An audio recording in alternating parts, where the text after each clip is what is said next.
Antes deste episódio, um aviso. Este episódio contém passagens gráficas sobre elitismo cultural, catedrais góticas e literatura francesa do século XIX. Portanto, se gostas de surfar a net e achas que um stendhal é para a roupa, talvez este episódio não seja para ti.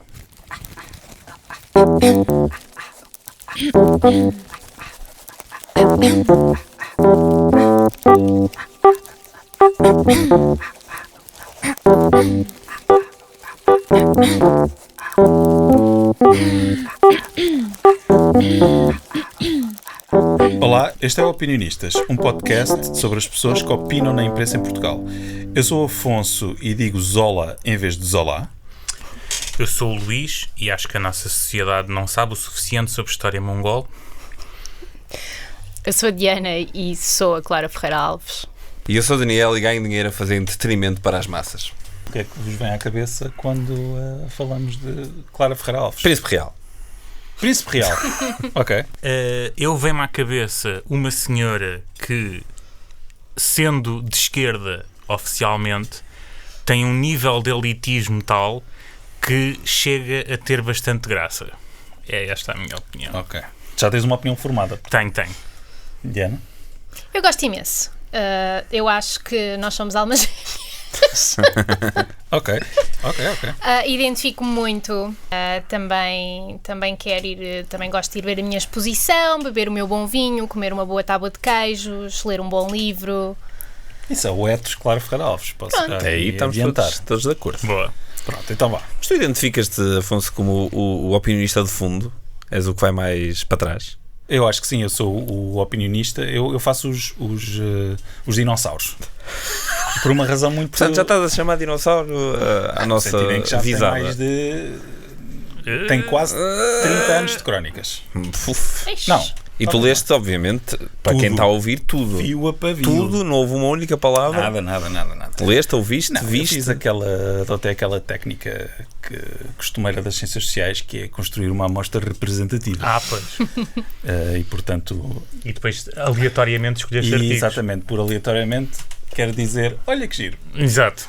Vou ler esta. Pronto. Tu foste o paleontólogo deste dinossauro. Exatamente. Neste momento há um professor de ciência política de métodos a dizer isso não é aleatório, isso é ao calhas. Não, isso é ciência política. Nós em antropologia não temos esses vícios. Métodos. Pronto. Então, mas o Daniel tem razão. Eu estou-me a assumir como o elemento deste podcast que traça a pegada dos dinossauros. Mas é por uma razão muito simples, é porque as crónicas estão todas compiladas em livros que normalmente estão disponíveis na biblioteca. E um dilema metodológico deste podcast é que é muito difícil ir aos jornais puxar as crónicas. É verdade. Não é difícil, dá trabalho.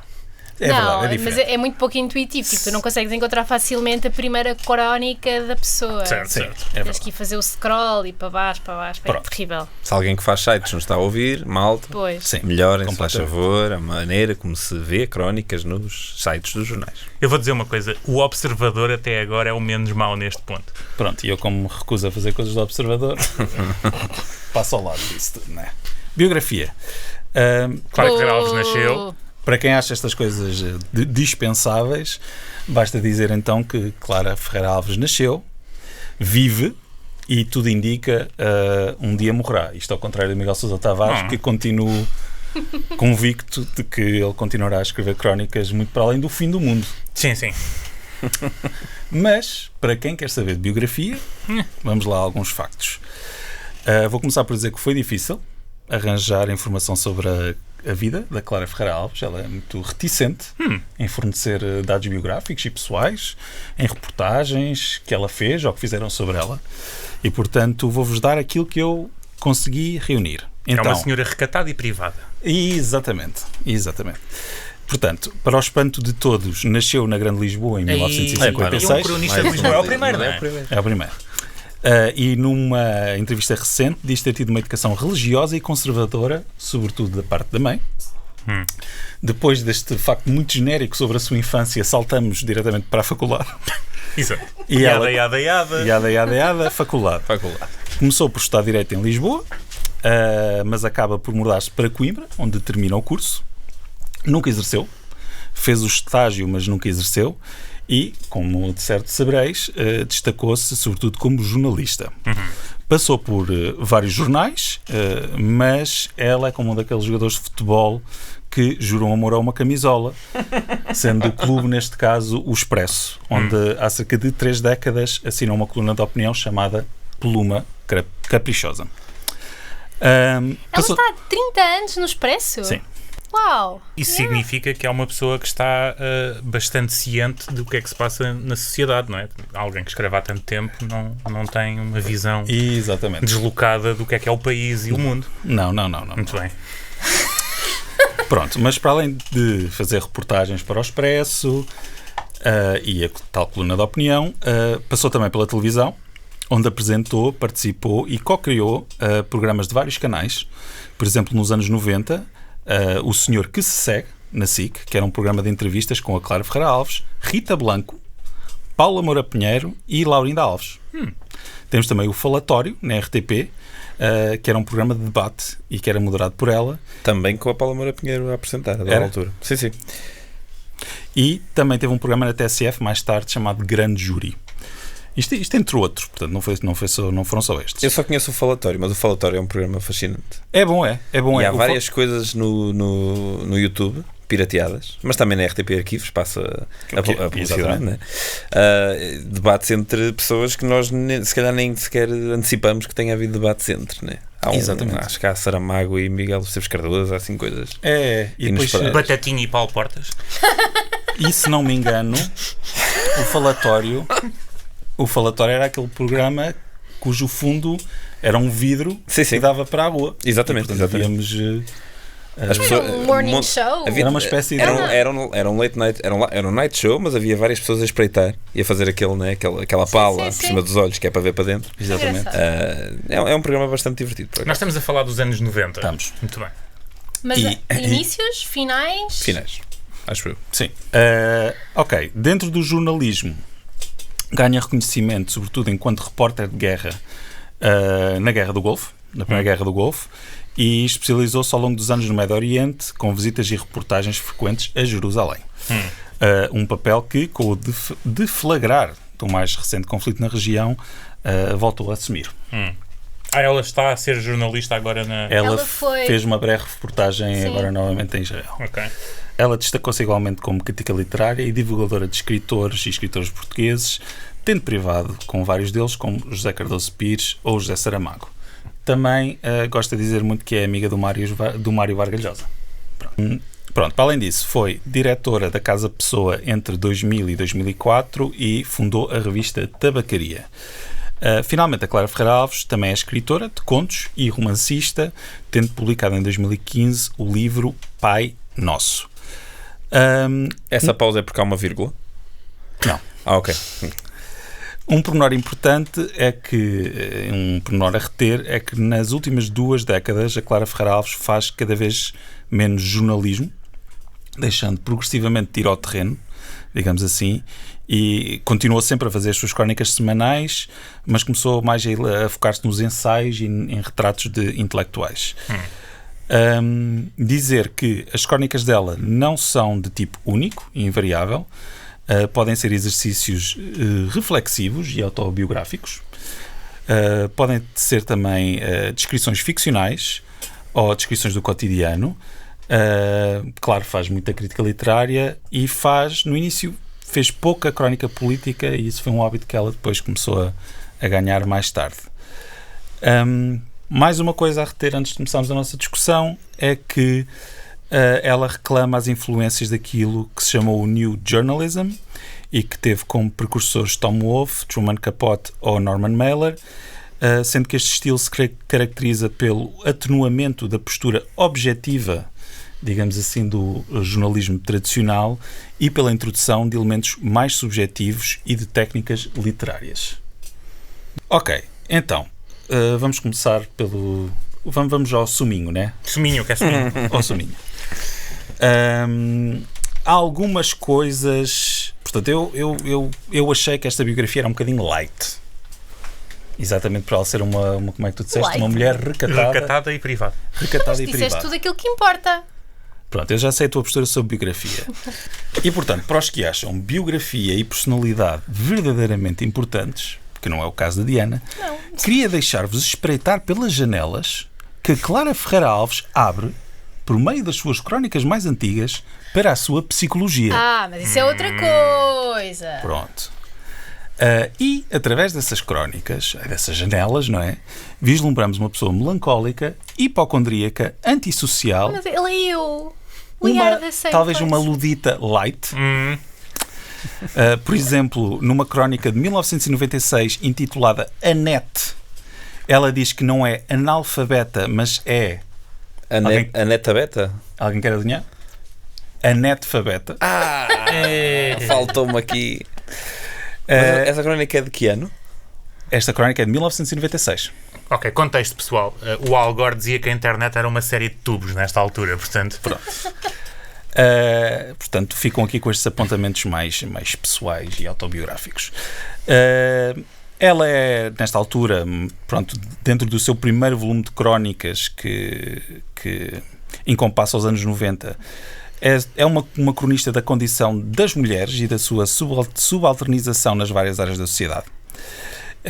E aqui vamos entrar então no suminho. Vejamos, por exemplo, a sua crónica intitulada Mulher a Dias, de 1997, que eu vou pedir... Quem quer ler? Não gajas da Diana, pá! É tu. Não pode ser sempre a Diana, né? Queres ler tu? Não, queria que lesse a Diana. Mas a Diana não pode ler todas. Eu leio, é sobre mulheres, eu sou especialista. Então vá. Nos gajos. São estas... Lembro-me do choque quando entrei na sala de uns amigos e vi no centro da cozinha, debruçada sobre a tábua de engomar, triste e pálida como uma figura de Picasso azul, uma mulher que suspirava entre o vapor e o alisamento dos vincos. Era portuguesa, emigrante como as demais, suando por conta dos senhores ingleses, entre aspas, de quem, aliás, só dizia maravilhas. Muito bem educados. Economizando para regressar a Portugal, uma dessas aldeias do norte com árvores de fruto no nome, casas abandonadas com silvas e gretas nas paredes e uma população de velhos que não puderam fugir e esperam a morte. Investiguei a vida dela. Ao de leve. Era igualzinha à vida de todas as outras. Uma diáspora de cansaço e sacrifício, amostras de uma raça de obediência e escrúpulo nas contas, que não rouba ao patrão, nem insulta o chefe, nem deixa de ir à missa. Fazia limpezas em série, não se metia na vida de quem lhe pagava, falava mal a língua e bem suficiente para entender-se. Tinha saudades da terra, morava nos arrabaldes. Estava protegida por uma colónia que em Londres continua a comer chouriço e bacalhau seco, arremetados numa mercearia chamada Lisboa ou Lusitânia. Não sei quanto deve Portugal às remessas de imigrantes. Àquela mulher que passava roupa à ferro em Camden Town ou à que esfrega os ladrilhos da cozinha em Neuilly. Nunca pagou. Portanto, esta é uma cronista que desde que começou a escrever se foca muito em assuntos internacionais, faz pouca crónica política. Das duas uma, ou está a discutir grandes assuntos internacionais ou então está-se a focar muito na vida destas personagens, digamos assim. E ela faz questão de salientar no início que de facto a mulher a dias portuguesa é uma realidade em muitos países centrais e é também uma personagem literária e do cinema da altura, retratada em muitos filmes, por exemplo, de boa memória, como é que se chama aquele filme que toda a gente gosta de Natal? O Gaiola Dourada? Não. Por acaso estava a pensar exatamente nisso. Pronto.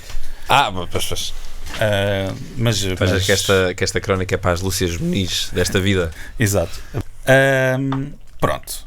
Mas para além destes retratos, não é? Destas descrições, encontramos também a crónica, como eu disse, autobiográfica e reflexiva, e que já começamos a encontrar alguém que confessa ter pouco tempo para as tarefas, digamos, corriqueiras, terrenas, e portanto acho que a este propósito devíamos ler a crónica chamada Golpada, que também é de 1997 e também versa sobre mulheres a dias. Aí eu agora vou pedir à Diana. Por mais que tentasse, a verdade é que nunca consegui gostar do que eufemisticamente se designa por tarefas domésticas. abomino-as. Um cano roto, a torneira que pinga, um forno com gordura, um tapete com migalhas, frigideiras em pilha e um frigorífico em processo de descongelação deixam-me com a cara igual à daquelas mulheres que são perseguidas nas cozinhas das casas suburbanas da América por psicopatas de facalhão em punho. Entro em pânico. Apetece-me emigrar para a Austrália. Não calculam a quantidade de vezes no ano que me apetece emigrar para a Austrália. Adiante. Cometer um ato desesperado, gritar por socorro, chamar o 115. E um pouco mais à frente. Por estas razões e outras, quando fico sem uma empregada, desoriento-me. E contrato logo outra, sem inquirições nem hesitações. Telefono a toda a gente que conheço. Faço da ausência dela um tema obsessivo de todas as conversas. Peço ajuda, imploro, ofereço, rebaixo-me. Aceito tudo. Neste ponto da minha abjeção, alguém da família costuma intervir e tentar salvar-me a vida. Vem então, nimbada de luz, a empregada nova. Sempre alguém de muita confiança, muita recomendação, que por um azar da existência vem parar ao meu lar. A última vinha da apanha do tomate. A empregada nem consegue esperar para começar a trabalhar para mim. Ferva-lhe as mãos de ociosidade. Claro, só uma condiçãozinha, como se o elevado salário que pago e que faz as minhas amigas gritar pagas demais, não inspirasse confiança. Querem a caixa? Eu dou-lhes a caixa e leio-lhes a carta de direitos, às com correção. Algumas desilusões têm aumentado o pessimismo existencial e a descrença na natureza humana. Pausa. Alguém sabe aqui o que é a caixa? Não. Ok, portanto, a Clara Ferreira Alves diz que contratou... É uma patroa muito boa. Contratou uma empregada, pagava-lhe bem, mas as empregadas que ela contrata frequentemente pedem a caixa. Portanto, a caixa, segundo o que eu vim entender após uma pergunta, um telefonema à minha mãe, era, portanto, estas trabalhadoras a pedirem, portanto, para fazerem descontos para a caixa de previdência. Correto, Tiana? Eu acho que é a Caixa Geral de Apresentações. Okay, a Caixa Geral de Apresentações, é isso? Sim. Portanto, queriam... Antigamente... Reforma. Queriam ter um contrato, queriam ser oficializadas, sim. Queriam descontar. Antigamente Pronto. era a Caixa Geral, sim. Pronto. De Apresentações. Adiante. Eu explico. A minha primeira empregada, uma ex-prostituta, que tentei recuperar e endoutrinar sobre a dignidade do trabalho doméstico, roubou-me cremes da cara e senhas restaurante do Expresso, no tempo antigo em que uma senha restaurante era uma refeição de borla. Agora não tenho senhas restaurante e a golpada continua. Antes da inscrição na caixa, chegam-me de olhos baixos e cordatas como o cordeiro antes da matança. Depois da inscrição na caixa, assim que passam 6 meses de experiência, começa o filme The Servant, do Lucy. Lucy. Não sei É que eu... Não sei que filme é que estás a falar. Pois, não sabemos que filme. Mas é em inglês. Mas pronto, mas... É um filme estrangeiro. estrangeiro. Eu acho que podíamos começar uma contagem das referências. Sim. Esta é a referência número 1. É Tem verdade. shot, malta, tem que fazer um shot de tequila. Exatamente. Faltas, o jantar por fazer, a conta de telefone a aumentar, a insolência, a vigilância e a tensão. E eu, silenciosa e oprimida, enquanto Juliana puxa os trás-botinas. Ai, adoro. Isto é uma referência queirosiana. Sim, vamos ter várias referências. Ok. 2 referências. Mas eu estou a contar Pronto. contigo para tu... Para deslindar. para fazer a nota de rodapé. Sim. Pronto. Isto é uma referência ao Primo Basílio. Estou a adorar. Na agência a que recorri, riram-se os insensíveis. É a golpada das férias. Despedem-se antes do verão com uma doença imaginária e arranjam um novo emprego. Com pessoas conhecidas, é pior. Pensam que as pessoas não querem escândalos e chegam a soprar insinuações sobre o tribunal. É a especialidade das mulheres. A golpada. Vou contratar um mordomo. Ok, eu ao contrário da Diana, não gosto nada desta crónica. Não, obviamente. Não, Calma, porque tipo... espera lá. Ela pode referenciar essa de Queiroz o que quiser, mas esta crónica pode ser resumida com isto desde a Revolução Francesa, que esta gente já não se sabe comportar. A gente é tão bom para eles E eles já não há serviçais como antigamente. Agora parece que não se pode confiar nas pessoas, não sabem o seu lugar, são prepotentes, que desagradável. E aqui começa de facto, não diria um paradoxo, mas a tensão que percorre o trabalho de Clara Ferreira Alves, não é? Pá, não. E ela de facto pronto, não sei. Eu sinto que a Clara Ferreira Alves me fez a mim um bocado uma golpada com esta crónica, porque no início da crónica eu estava assim, olha, um cronista que começa por expor os seus defeitos e dizer, isto rebenta-me um cano e tenho frigideiras por lavar, que toda a gente sabe que são duas competências exatamente iguais, e eu não sei o que fazer, preciso de ajuda e ando à procura de ajuda e vergo-me pela ajuda, etc. Na segunda parte, de repente surgem assim uma série de preconceitos um bocado desnecessários. Mas eu prefiro, eu para já ainda estou, Diana, eu acho que eu estou no mesmo barco que tu. Eu acho que isso vem eu acho que há um tongue in cheek aqui da Clara Ferreira Alves, que mais até do que necessariamente maldade, ou ela estar a ser mazinha. Pronto, há sempre, mas no entanto, ou seja, ninguém disse a palavra. Quando eu vos perguntei o que é que vos vem à cabeça, quando eu digo Clara Ferreira Alves, e não vamos dizer a palavra. Ninguém disse a palavra snob. Não. Que é a palavra, que é a palavra que surge em barda nas redes sociais e em comentários de vídeo YouTube sempre que aparece a cara dela. Mas isso não é preconceito. Não é porque nós estamos aqui a ver. Mas de facto, esta crónica, e a malta fica toda. Esta crónica de facto tende a substanciar esse imaginário. Não sei. Ainda estamos tongue in cheek, ainda estamos no sarcasmo. Mas tu achas que esta crónica é sarcástica? Tipo, sarcástica no sentido em que ela não está a denunciar, acho que realmente é muito... Eu não diria sarcástica, eu acho que de certo modo ela acha o que está a dizer aí relativamente encantador. Ou seja, não vejo snobismo, se calhar um bocado de condescendência, mas não vejo snobismo necessariamente. Eu sou tão boa pessoa, a prostituta que eu tentei salvar. É isso, eu adorei essa parte. A sério? Eu tentei salvá-la da má vida porque eu tenho meios, sabe? E posso ajudar as pessoas. E eu tento, mas eles não querem ajuda, sabe? Ela nunca disse que eles não... E depois ela vai... o que eles querem no fundo pronto. E não vou falar. Ela é demasiado inteligente para pôr as coisas nesse tempo. Pois claro, mas repara, se isso é o que ela acha, porque é que ela começa a crónica da forma como começa? É para granjear capital de simpatia para depois poder estragar na segunda parte? Não estou a dizer que é isso. Estou a dizer que a vibe está off.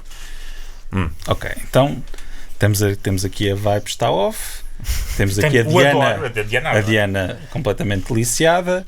Eu sou És um moderado. Eu estou simplesmente a providenciar material para formarmos opinião sobre o opinionista. Eu estou a encarar isto como um conto. Eu sinto que a Diana só está a gostar muito porque é alguém que sabe escrever. Isso é uma novidade neste podcast. Ela de facto sabe escrever e, ou seja, uma das razões pelas quais eu fiz questão de dizer que ela se diz influenciada pelo New Journalism é porque de facto há crónicas dela que são contos, que são situações ficcionadas, que são talvez até hipérbolos dela mesma, e portanto não é uma declaração de intenção tão forte como se calhar tu, Luís, estás a perceber. Sim, eu não sou uma besta, isto é tudo uma questão estilística. Sim. Ok, já temos aqui campos, que é o que interessa para um bom programa, é ter fações. Tudo na vida precisa de fações. Eu vou dizer que não gosto dela, atenção, estou a dizer que esta crónica a vibe está off. A vibe está off, pronto. Mas, para além destas características que discutimos aqui, encontramos recorrentemente alguém que expressa a sua paixão pela literatura, em particular o romance, e que tem um genuíno interesse em pôr as pessoas a ler e a perceber boa literatura. E, por exemplo, temos aqui em 1998 uma crónica chamada Hypocrite Lecteur. Où est toi, hypocrite lecteur? Já lá estás? Já? Ok, então, mas é o Daniel a ler. A felicidade! Espera aí, deixa-me... A felicidade! Larga o livro, Diana. Até me custa tirar-te o livro. Eu depois empresto o livro. Não, é que ela depois ainda por cima ali Lobo Antunes e eu... Uau! Reparei que nunca se vê alguém a ler um livro em Portugal. Dados de observação. Posso só dizer que eu estou a ver uma pessoa a ler um livro em Portugal. Sim. Mas isto é 90 e troca o passo, não é agora. Tirando os livros de estudo e obrigatórios, nunca vejo um rapaz ou uma rapariga a ler um livro. Vejo de prancha de surf, garrafa de cerveja, bola, fotocópia, chaves do carro, sacola, óculos escuros, canetas, hambúrgueres na mão, mas nunca vejo alguém de livro na mão, deixando-se seduzir e abandonar por um livro, iluminado por um feixe de palavras. As pessoas que não leram perderam qualquer coisa de muito importante, como quem perde pessoas, sentimentos, afetos, sem dar por isso. Pronto.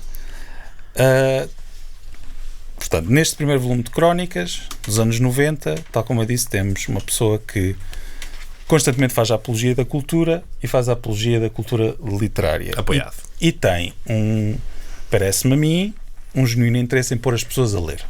E em mostrar o que é que se perde quando se perde essa cultura, a cultura da palavra escrita. Eu por acaso não leio quando tenho um hambúrguer na mão. Ou uma prancha de surf. Eu consigo ler com as chaves do carro. Que ela também diz. Mas não a conduzir. Não te metas nisso. Mas consegues ouvir livros. Isso não, eu acho que ela matava-te. Qual é que é a opinião Não da sei, por acaso. Clara Aposto Federal? que ela é contra audiobooks de uma forma forte. Não sei, Clara, conta-nos. Manda-nos um e-mail. Se a pessoa que eu tenho a certeza que não vai ouvir isto é a Clara Ferreira. É verdade. Mas nós podíamos escrever isto e mandar. Não. Talvez. Eu acho que isso é uma coisa que normalmente se diz muito. Eu não sei se... Eu acho que vocês também já apanharam esta opinião em... Que não se lê. Que não se lê e que não há pessoas a ler nos transportes públicos. E é uma chatice, que horror.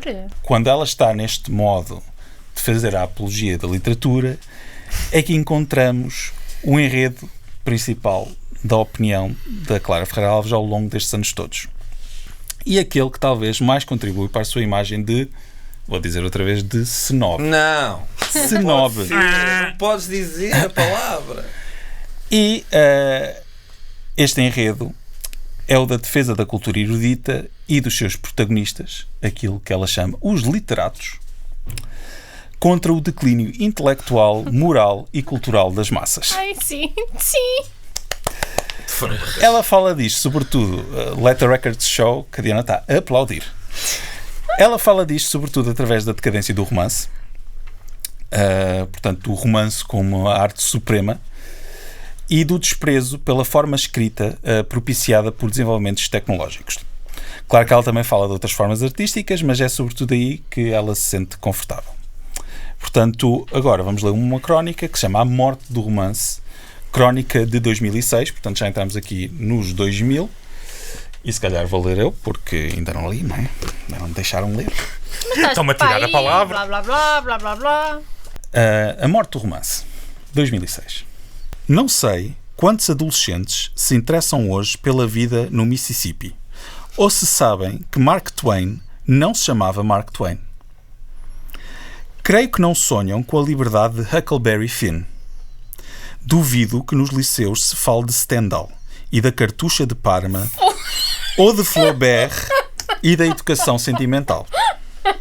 Duvido que a Naná de Zola seja um livro escandaloso.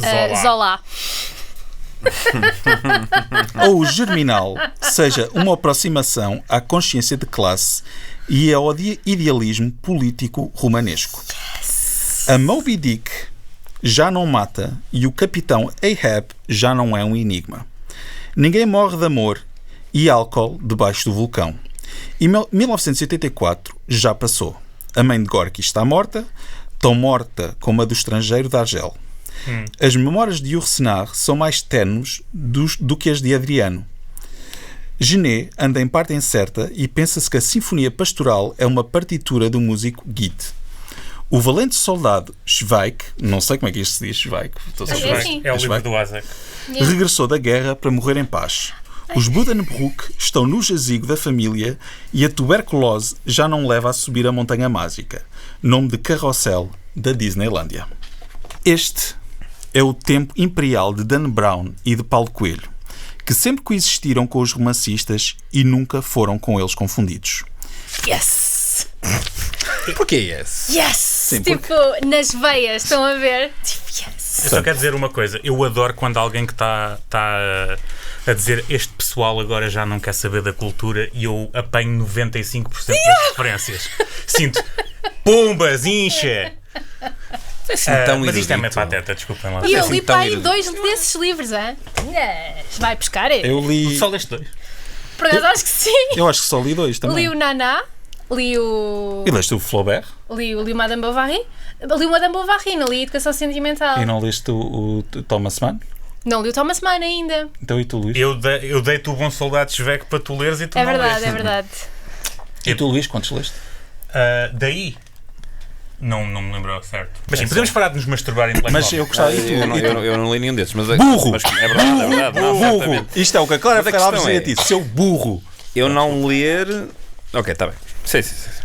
Mas eu reconheci as referências todas. O que não sei o que é que ela teria. Burro. Se calhar ainda me acha pior. Que é tipo, então tu sabes que existe e não lês? Exato. Não és pior que Burro. ignorante, és burro. Nem devias ter És direito a preguiçoso falar, de merda. seu burro. Tu tens a Baixa-se- Ambrósia à tua frente e não Yeah. reconheces o quão óbvio é. Exatamente. é verdade. Baixa essas orelhas, seu burro. Que horror. Acontece que eu não sinto que ela escreveu isso nesse tom. Lá está. Vou voltar a dizer o que estava a dizer há bocado. Pronto. Ok. Ou seja, achas que é uma coisa. Como é que tu então dirias que é? Eu acho que primeiro eu acho que o que permite-me, Diana, interpretar a tua reação eu acho que o que te entusiasma no que ela está a fazer é o facto de haver alguém que faz isto. Haver alguém que está a dizer, malta, não se esqueçam que isto existe, que estes livros existem, que estas coisas existem, fazer a apologia desse O que me tipo de. entusiasma nisso é tipo, é tudo, é todo o tom, é esta performance. Eu adoro. Ok. Adoro porque eu sou assim quando tenho tipo 3 quilos em cima. Sim, mas ela faz isto sóbria. E não ela tem faz o isto charme. sóbria. Não sabemos. A pesquisa do Afonso não deu dados acerca da sobriedade. Ela é. Não, Porque eu não se também sou aventura uma. muito. Porque eu também sou uma snob de merda e uma pedante de merda. E acho que tipo as pessoas não deviam Mas estar achas ali isto um snob monte e de pedante merda. então? Hã? Achas isto snob e Como é pedante? óbvio, como é evidente. Mas o Daniel eu não. acho. Tu não achas? Tu achas que é simplesmente um exercício de. Olhem, pessoal. Achas que isto é uma que- lista de leituras? Epá, tipo... mas Eu acho que é a forma como tu abordas o que estás a fazer. Ou seja, da mesma forma, eu posso não ter lido nada do que ela está aí a dizer, mas eu faço o mesmo tipo de exercício quando falo sobre coisas em que me interesso mais e que conheço mais. E tentas sempre ter uma abordagem que não afasta quem, à partida, não se predispôs para ir atrás e procurar e pesquisar, não é? Por exemplo, devias ter visto o filme este e aquele e aquele. E há quem tenha a atitude perante isso, que é, foda-se, és um burro, porque não viste o filme nem tiveste curiosidade. Então, mas tu E achas que esta a atitude que eu acho que a Clara está a ter, que eu estou a interpretar, e se calhar estou a ser benévolo, é, malta, não se esqueçam que isto existe, isto é bom de ver, vocês têm mesmo que ver, e é entusiasmo. Ou seja, eu acho que ela se entusiasma Ok. com as coisas das quais está a falar. Esta crónica, a vibe não está off. Ela está simplesmente a dizer há um mundo a descobrir. Só que depois tem este problema do pessoal da cultura que acha, olha estes livros todos que eu li, são muito bons. E é do género. Essa merda que vocês leem para aí, pá. E é do género. Larguem isso. Pois pá, porque eu gosto muito de história da Ásia Central, mas não acho que as pessoas são umas bestas burras se não souberem quem é que é o Tamerlão e o Subudai e quem é que é o Kublai Khan. Mas o que tu estás a falar são coisas muito mais de nicho, muito mais específicas, muito mais reduzidas em termos de. Porque a sociedade está completamente degenerada. No passado sabia-se sobre Kublai Khan. Mas a prova de que o que a Clara está a dizer não é assim tão de nicho e erudito é o facto de eu conhecer os livros todos apesar de não ter lido nenhum. Então, mas deixa-me perguntar. perguntar-te. Tu por acaso achas que o facto de pouca gente ver o Citizen Kane, que eu não sei, imagino que seja uma referência equivalente a estas que ela não está. se Por calhar. acaso eu vi esse Achas que essa adormeci nesse filme. achas que essa é a raiz de todos os nossos problemas? Sociais, políticos. Não estava a esperar Não é a este raiz compasso. de todos os problemas, claro que não, mas eu acho que a falta de referências e de intermediários que te façam, que te mostrem certas coisas e que te deem contexto para certas obras, acho que é algo que é maléfico para a sociedade em geral. Sim. Ela de facto encontra na decadência da cultura do público. Mas qual decadência? isso? Havia analfabetismo de massa, Mas amiga. não é isso. Ela, de e facto, não é só encontra isso.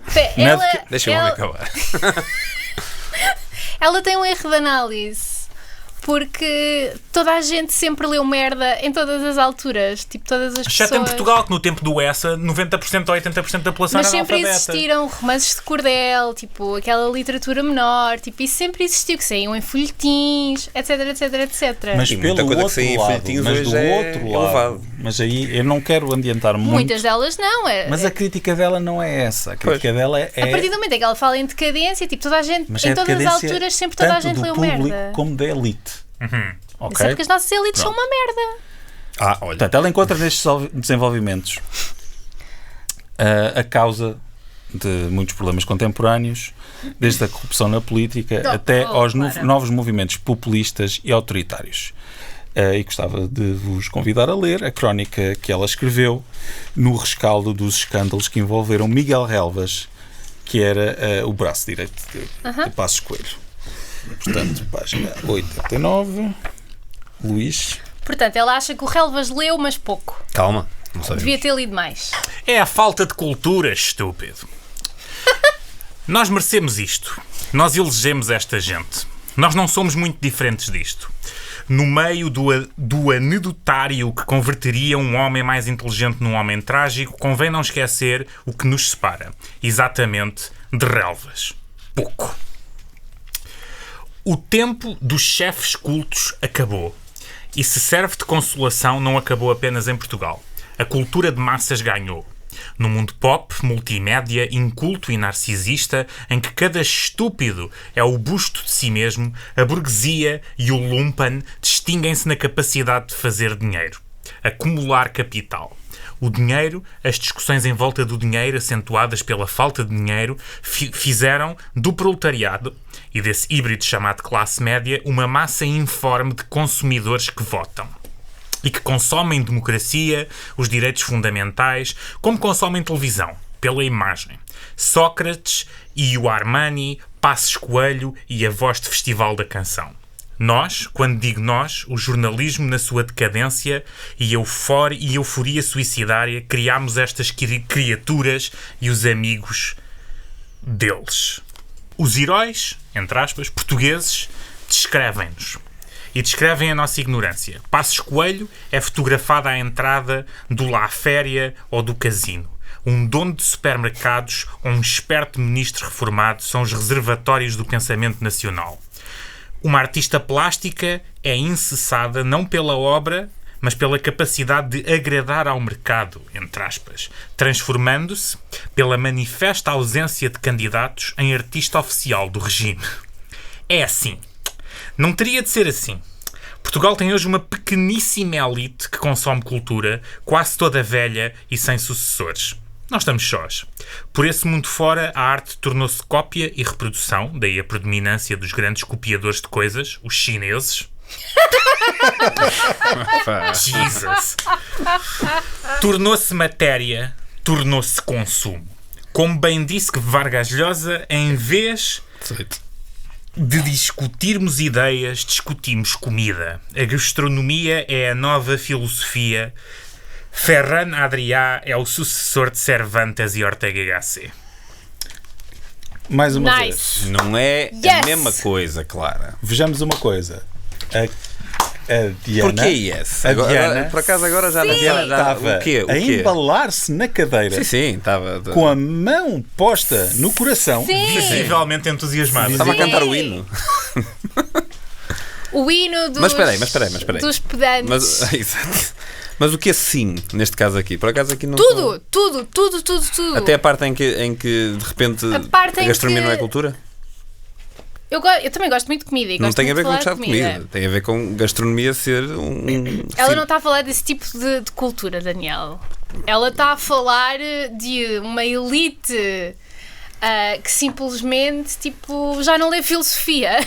Isto pode ser resumido nesta frase. Tipo, já não lê filosofia, já não lê sobre estética. E quando tu não lês sobre estética, não lês sobre ética, não lês sobre moral. Tipo, não sabes. Uma elite pobre, uma elite que não tem ideias, uma elite que não é cultivada, uma elite que acha que a Joana Vasconcelos é a última bolacha do pacote. É de uma mediocridade terrível. E acho que ela está certa quando chama à colação os seus amigos, os seus colegas jornalistas. Também acho. A decadência do jornalismo é a decadência da política, a decadência da política é a decadência da cultura. Não. Ou seja, aí estás a fazer uma inversão de termos. Ela diz a decadência da Decadência cultura. da cultura tem sido... Pronto. Porque as elites são paupérrimas. Já não... Sim. Eu, apesar do entusiasmo da Diana, eu tenho de dizer que nesta crónica a vibe não está off, porque é uma crónica objetivamente bastante interessante. Mas isto no fundo não é? Isto no fundo é a crítica do que é a burguesia que vem desde Rousseau, certo? E isto é pessoal do século XIX. Estás a competir com a Clara a nível das referências. Sim, eles estão a ver. Não, desculpa, porque é do género. É pessoal que vem desde o século XIX a dizer isto desde a Revolução Francesa. O pessoal só quer consumir e só quer aparecer bem na ópera e não quer saber nada de cultura. Já ninguém lê Santo Agostinho. E é do género. O meu problema aqui não é ela achar que a elite política é inculta. É óbvio que é. O meu problema aqui é ela achar que no passado era melhor. Sim. Certo? Porque o país foi, durante anos, desde a monarquia constitucional até agora, um bando de caciques rurais e depois para aí 4 pessoas em Lisboa e Porto. Certo? É isto que é a elite portuguesa. Claro, e, portanto, como é óbvio, mas isso não significa... Coimbra, Afonso, pronto. E portanto, só que eu não sei que raio de... É isto que me irrita nela, que é o tempo dos chefes cultos acabou. Nunca começou. Não, está a falar do 25 de Abril, do pós-25 de Abril. É especificamente sobre isso que ela está a falar, e ela diz que dessa geração havia de facto um conjunto de líderes cultos, com visão e com todas as características que a Diana estava a apontar. Pronto. Sim, está a falar do Mário Soares, está a falar de um Cunhal, eventualmente. Sim, de um Cunhal. Claro. Certo, as pessoas que fizeram o 25 de Abril e que criaram a democracia eram pessoas impressionantes e eram impressionantes porque criaram a democracia. Não, mas tinham uma bagagem, desculpa, mas é completamente diferente a bagagem cultural que tinham para um Passos Coelho ou para alguém ou para um Montenegro. Por amor de Deus. Ou para um António Costa, ou isso não vais dizer? Ou para um António Costa. Pois pá, se bem que o António Costa lê. Não sei. Eu, quando li esta crónica acerca do destrutor da cultura dos políticos e da nação em geral, uma das primeiras coisas que eu pensei foi que cultura é que a Clara Ferreira Alves tem medo que desapareça e que cultura é que ela quer salvar. E a cultura que ela quer salvar é europeia de raiz.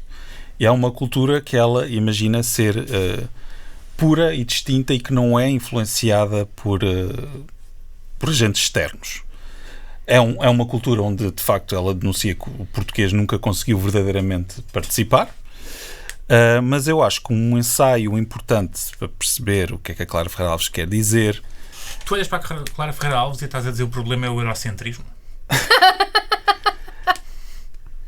Sim, okay. Há uma parte disso que... Mas porquê? Não, eu acho que ela devia ler mais sobre o Kublai Khan, concordo. Eu acho que é importante para perceber Clara Ferreira Alves e, na minha opinião, perceber a limitação destas coisas que ela está a dizer, um ensaio de 2007 que ela sugestivamente intitulou À Espera dos Bárbaros. Rasteja, nesta paisagem de desencanto, o problema vasto da cultura, que os governos tendem a considerar um adereço do seu discurso ou uma celebração de efemérides. Se, do ponto de vista político, ou geográfico, ou social, a Europa una foi uma miragem e nunca existiu verdadeira união entre os povos que se desconhecem entre si, sobretudo na fissura norte-sul, do ponto de vista cultural, a Europa existe como consolo. E existe como passado e como fator de união. E existe cada vez mais no mundo pós-11 de setembro em que vivemos. Se o Império Americano entrou, de facto, em declínio, e curta vida terá tido, se vem aí a China e a Índia subjugar-nos, se o mundo árabe sai da obscuridade graças à empolada, pelos americanos e ingleses, ameaça terrorista e ao petróleo, e se a nossa generosidade apenas se pode exercer sem prejuízo moral na depauperada África, para onde convergem todas as boas intenções do capitalismo, estilo de Davos, a par com a ganância que o tipifica. A ganância dos recursos africanos, como no tempo do colonialismo. Marfim, ouro, diamantes, pedras preciosas, minerais, petróleo. Então, onde é que fica a Europa? O que é a Europa? O que vai ser da Europa? Melhor dizendo, o que vai ser de nós? É aqui que a cultura e a história dão muito jeito para nos distinguir do alheio e nos autorizar a resistir à extinção de uma identidade quando deixarmos de tentar barrar a entrada dos imigrantes. Na verdade, se a filha da femme de ménage portuguesa é francesa e a neta também, portanto, é uma personagem recorrente, a mulher a Dias, só para dizer isto. Portanto, se a filha de femme de ménage portuguesa é francesa e a neta também, as novas femme de ménage brasileiras, marroquinas, ucranianas, moldovas, angolanas terão netos e bisnetos europeus e são eles que nos hão de salvar da velhice e da falência da providência. É a lei de Lavoisier aplicada à demografia. Pois pá. Ela depois disto fala de todas as coisas ótimas que constituem a cultura europeia e é muito ao estilo dela uma enumeração. Eu não vos vou entediar com isto, porque isto de facto isto nem sequer é escrita. Estamos a falar de cultura, estamos a falar de referências. Arte, de referências culturais. Nem sempre. Tipo do género, de facto nós temos uma matriz greco-latina. Sim, mas também depois vai a outros sítios. Mas é esses sítios que eu não estou a entender. Queres que eu leia a crónica? Posso ler? Não, podes resumir que referências culturais são essas. Porque ela portanto... O que a gente quer saber é tudo branco. Exatamente, é isso.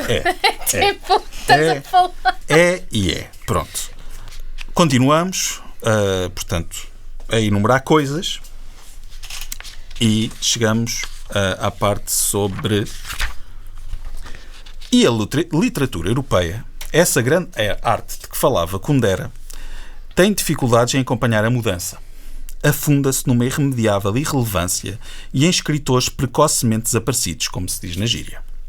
Na Inglaterra, os grandes escritores são indianos, sul-africanos ou tornaram-se americanos numa inversão de viagem de James e Eliot.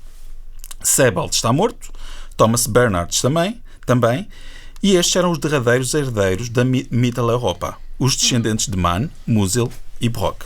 Kundera quase não escreve, obcecado com o regionalismo literário que impede a universalidade. Mas o problema é outro. A literatura tornou-se muito menos interessante do que a realidade da história. E a revolução tecnológica tem tendência a ignorá-la, a desvalorizá-la, porque o mundo dos gadgets é o mundo da ignorância, o mundo da sobreinformação, é o mundo do anti-conhecimento. O iPod não pode aprender latim e grego.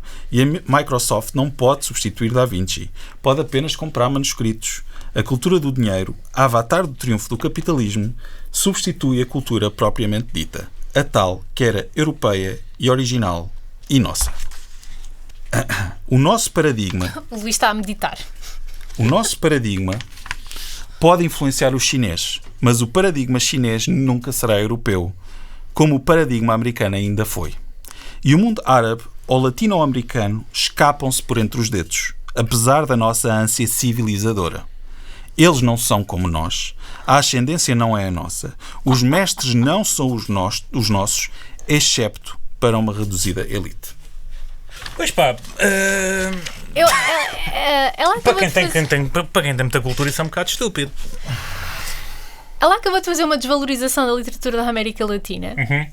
Ela fez uma desvalorização de quase toda a cultura que não é europeia. E para mim, antes de vocês ela é amiga do Vargas Llosa darem os vossos contributos, para mim, elite.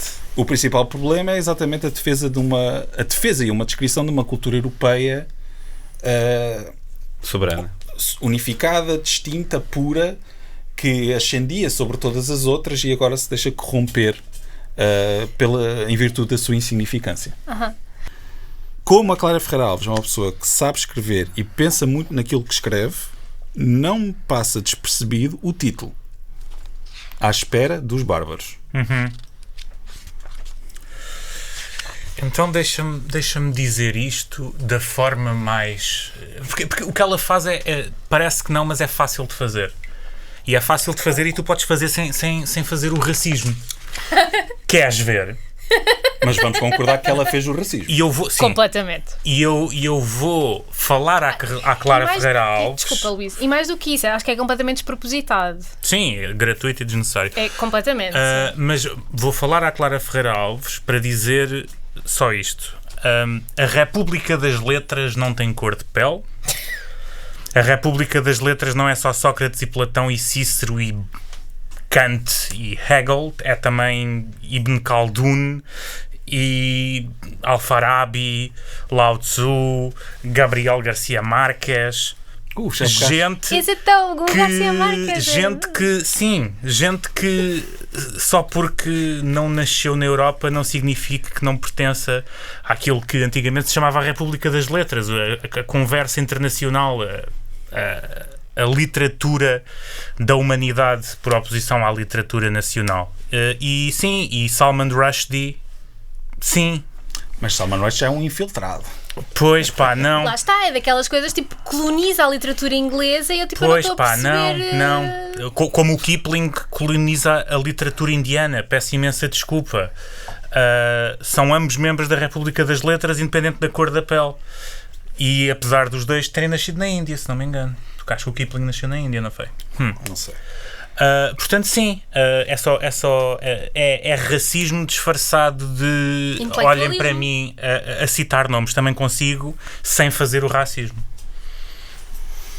Não tenho nada a acrescentar. Ok, vamos só fazer um momento de pesar.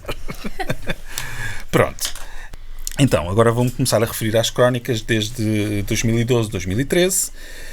E a partir daqui, devo dizer que, à semelhança da cultura europeia, entramos em decadência. Há aqui um declive, né? Lembrem-se que ela gradualmente deixa de fazer jornalismo e começa a dedicar-se mais à entrevista, ao ensaio, ao romance. E se no início a prosa era densa e sustentada em observações, conversas, reflexões demoradas, ao longo dos anos tornou-se insustentada e insustentável e é cada vez mais desligada do mundo real e do jornalismo, degenerando muitas vezes naquilo que eu acho que é um queixume barroco. Ok. E esta expressão, claro, foi depois de ter lido muitas vezes para a Ferreira Alves. Não é um queixume rococó. Não, é um queixume barroco. E ela tornou-se também mais irascível, panfletária, deambulante e desprovida de sentido de humor, porque as crónicas... As outras Ficam crónicas... áridas. Ela ficou amarga. Coitada. As referências começam a repetir-se, não há material novo. Pois, ela não atualizou, não é? E A sua quando matriz cultural. há material novo, parece advir de uma interação um bocadinho epidérmica com a televisão e com a internet. Ela, assim, muito ao passant, ela deixa-se cair várias vezes nas armadilhas retóricas da direita sobre o louquismo e a ideologia de género. Sério? Não de uma maneira tão, portanto, exagerada e clara como outros, mas sim começa a fazer crónicas de previsão política e a fazer juízos pouco convincentes, que era uma coisa que não fazia, portanto ela antes não praticava aquilo que se chama horse race politics de todo. Por exemplo, Política da corrida de cavalos. política de corrida de cavalos. Portanto, ela deixa à desce. terra e está aqui connosco, a população. E a par disto, e seguindo esta narrativa que eu tenho tentado elaborar, ela fica ainda mais convencida que a internet, as redes sociais e a cultura de massas são o fim da civilização e, por isso, do mundo. Não está errada. E esta tendência está plasmada em duas crónicas. A primeira chama-se Age of Stupid, de 2016, que eu vou passar a ler. Tu já leste alguma? Li uma. Não, Daniel. Mas a Diana também só leu uma. Tem mais duas? Tem mais duas. Então leu uma, a Diana leu uma. Se ao menos largássemos o telemóvel para considerar a idade estúpida em que vivemos, rodeados de sofisticada tecnologia e entregues às baixas paixões que julgávamos enterradas com as ossadas do século XX. Se ao menos largássemos o Facebook para deixar de ler os elogios de amigos desconhecidos às selfies que prolongam a mediania até a converter em mérito graças à longevidade da rede. Se ao menos ouvíssemos um bocado de Shakespeare. Se puséssemos a girar os quartetos de Beethoven ou a água cristalina de Bach. Se contemplássemos uma catedral gótica, a face de um Cristo de madeira, a face de um homem de Tiziano ou de um anjo de Tiepolo. Espera aí, não pode ser. Isto é elitismo. As elites, as malditas elites, diz o comentador, soprando o charupo entediado enquanto escolhe o conhaque. As elites deram cabo disto tudo. As elites deram cabo da Europa. As elites deram cabo do mundo. Na verdade, somos nós, o bom povinho nacional, amantes do futebol e do mexerico, leitores dessa imprensa rasca e anti-elitista, que estamos a dar cabo do mundo. Quais elites? Esta democracia é a nossa, a da pequena burguesia instalada e protetora de si mesma, reprodutora de lugares comuns e de conformismos, esvaziada de ideia e, ainda pior, de ideal. Deixem de ser tão estúpidos. Sejam elitistas. Portanto, acho que aqui, com esta crónica, podemos enterrar aquele sonho do Daniel de que a Clara Ferreira Alves era uma divulgadora de boa literatura e que está a fazer o seu melhor. Ela foi lua em tempos, não é? Foi lua em tempos. Sim, é verdade que isto são passados, portanto, 20 anos das suas crónicas iniciáticas. Epá, não sei, eu estou aqui, enquanto a Diana falava, eu estava a rodar uma catedral de Chartres na minha cabeça. Eu estava a ver uma pedra de Miguel Ângelo no meu telefone. E que de facto aquilo é bonito.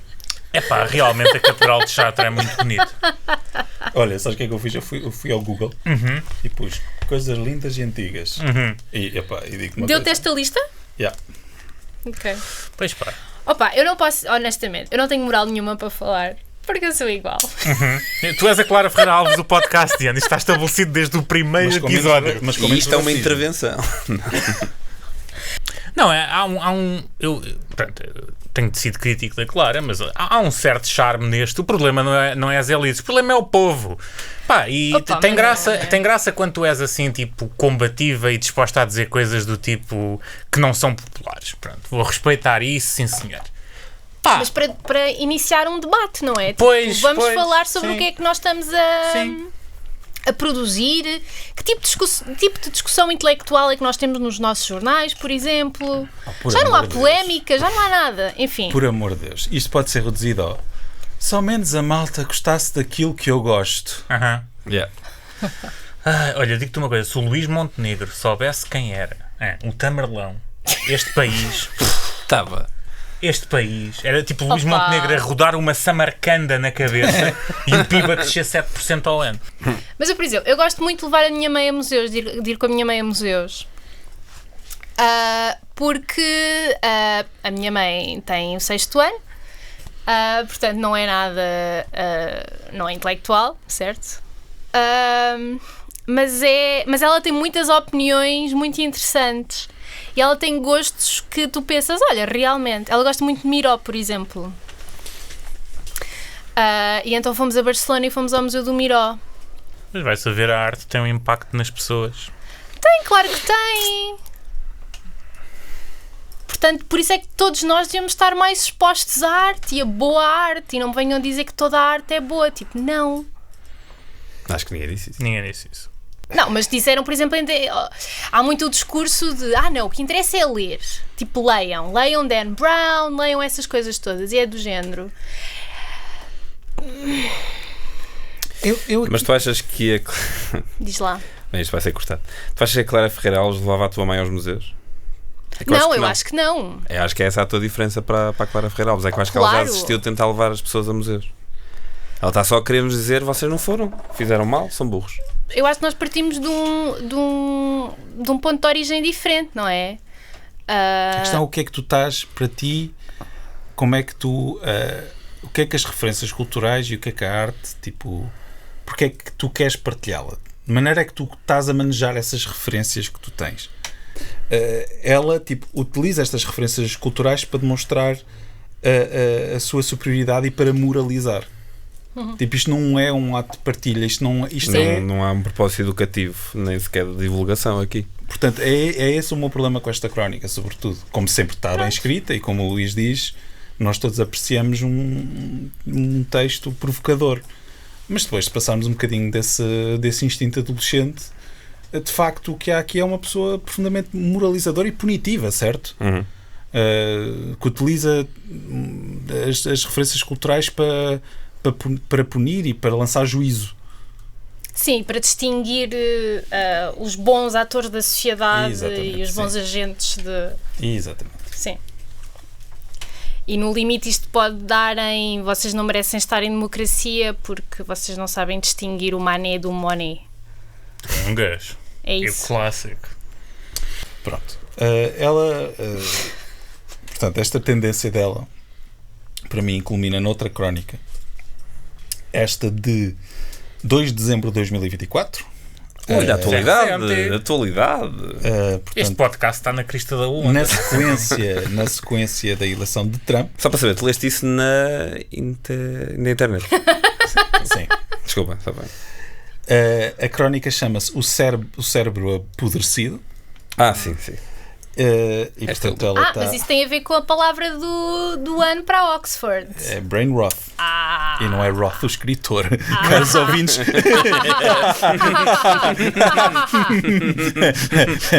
Pobres que não leram.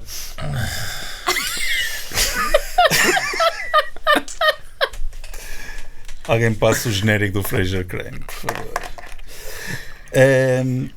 Portanto, ela está a versar sobre as consequências, as causas desta nova eleição de Trump e diz: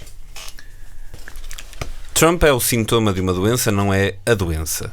A doença é causada por um vírus, o uso e abuso das redes sociais e os avanços tecnológicos na comunicação direta e sem filtro. Repita-se, as redes sociais, de que o X de Musk é o avatar político, são um fator geral de apodrecimento do cérebro humano. A anemia da consciência cívica estende-se em Portugal a todos os setores. Nota-se uma falta de autoridade em todos os espaços públicos, a começar pelos espaços físicos na cidade, onde o lixo acumulado e o gesto de mandar para o chão tudo o que sobra, ou é inútil, tornou-se comum. Ai não, estás a ser injusto. E onde a poluição dos cartazes políticos, nunca removidos a seguir às eleições, faz de Lisboa uma espécie de capital venezuelana da Europa. Nota-se uma falta de educação nas gerações mais jovens, apesar da doutrinação da cidadania, que não parece ser impulsionada às tais boas maneiras. Os jovens insultam os pais, insultam os professores e agridem-se uns aos outros, e não apenas verbalmente. Brain rot, chama-se a isto, o TikTok não convida o neurónio à função. Pronto. Temos aqui o culminar destas coisas todas que ela tem falado. Mais uma vez, não é propriamente que ela esteja errada, é que ela não está muito interessada em estar certa. Ela até fala, por exemplo, do problema do Musk e do capitalismo de vigilância. Ela faz essa crítica, certo? Que é uma crítica legítima e mostra que ela está a par com os debates contemporâneos, não é? E da acumulação de capital através da venda da privacidade das pessoas. Mas ela dá-me a ideia que para ela o problema não é bem esse. É que se o pessoal lesse mais Baudelaire, estava menos no Instagram, é isto, não é? Sim, é isto, e o problema não é que haja uma elite que está dedicada a acumular riqueza. O problema é que essa elite não é letrada. Certo? E, portanto, voltando aqui à principal acusação que é feita à Clara Ferreira Alves desde o início dos tempos, que ela é snob. Sempre a dizer, não podes dizer essa palavra. Convém tentarmos. Eu desde que comecei a ler Clara Ferreira Alves, perguntei-me se isto era verdade ou não. Certo? E eu acho que quando dizemos que Clara Ferreira Alves é snob, convém tentar ser específico. E ela é snob para mim porque ela usa a cultura como forma de distinção e como forma de criar uma distinção entre ela e os outros. E os outros não são necessariamente uma classe destituída, não são o povo. A distinção que ela tenta operar é muitas vezes relativamente a outras elites. Portanto, o problema dela não é que haja elites que estão a acumular riqueza e a fazer da privacidade das pessoas um negócio. O problema é que essas elites são sobretudo económicas e não leem Baudelaire. Certo? E ela tem isso numa crónica que nós lemos, acho que foi a Diana que leu, que a única coisa que distingue o pobre e o rico é o dinheiro. Ou seja, não há diferença entre os objetivos das pessoas e o horizonte cultural das pessoas que não quanto dinheiro têm na conta bancária ou em propriedades. Que é uma crítica bastante aristocrática e muito interessante se vivesse em 1796. Certo, portanto isto é Bourdieu tout court, que é de género. A cultura é uma forma de distinção.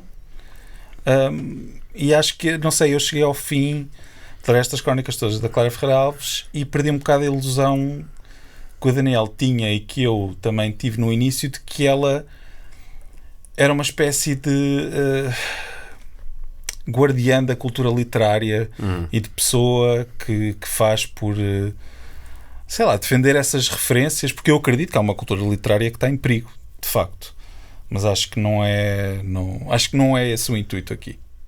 Ou pelo menos deixou de ser.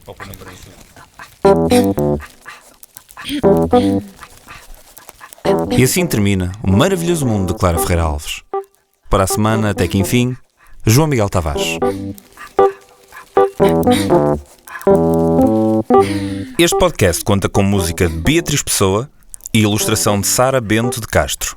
O Opinionistas fica disponível nas plataformas habituais de 15 em 15 dias, às segundas-feiras. Sigam-nos no Twitter, Blue Sky, Substack e Instagram.